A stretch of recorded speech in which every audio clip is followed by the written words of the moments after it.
djihadine sous prétexte que c'est une posture divine. Mais aujourd'hui, celle-ci est-elle en phase avec les préceptes de l'islam?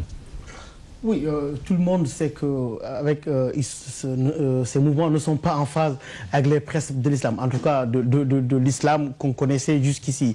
Mais ce qui doit attirer notre attention, c'est leur stratégie et leur agenda. C'est vrai qu'on a vu dans les pays comme au Sénégal l'arrivée de certains religieux à l'Assemblée nationale, etc.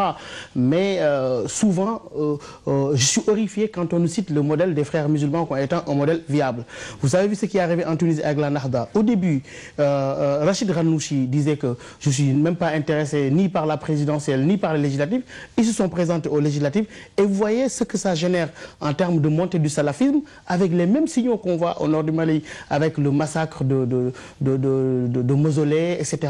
Et ces mouvements islamistes ont un agenda. Et l'agenda n'est pas dévoilé totalement. C'est toujours par compte-gouttes. Et quand on les observe, c'est par exemple, banalement, on peut dire, quand on voit le cas du Liban, les classiques, hein, les plus durs du Hezbollah, quand même, viennent, la plupart de ces gens-là viennent des anciens mouvements de gauche. Donc ça doit donner lieu à une réflexion profonde sur ces mouvements-là, sur leur agenda. Mais la chose sur laquelle je vais terminer peut-être, c'est la posture du Sénégal. Moi, j'étais très étonné au mois de mai-juin, quand il y a eu cette première réunion des pays du champ à Nouakchott, le Sénégal n'était pas convié. De la même manière qu'il y a eu des ratés sur la non prise en compte d'un élément fondamental qui était le Tchad et qui a causé quelques frustrations.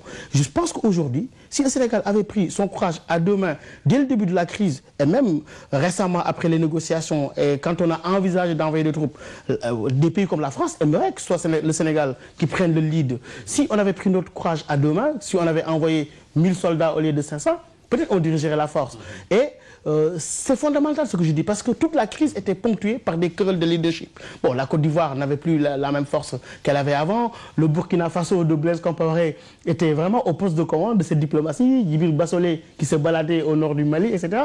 Et pendant ce temps, notre pays, quand même, qui bénéficie d'un crédit très important au niveau international, au niveau africain, était resté à la traîne. Bon, je salue. Maintenant, mieux vaut tard que jamais, cette prise de décision ferme du président Macky Sall d'envoyer des troupes et les positions que je vois qui sont en train d'émerger ça et là de Mankeur Ndiaye, qui a pris son courage à deux mains en disant au Sénégal, la question est sérieuse et que maintenant il y a des cellules dormantes au Sénégal qui s'est reconnu et que j'espère tout simplement, après la reconnaissance des faits, qu'il y ait une stratégie pour suivre tout cela et qu'il y ait une stratégie durable de suivi de cette question importante qui est celle de la sécurité. D'accord.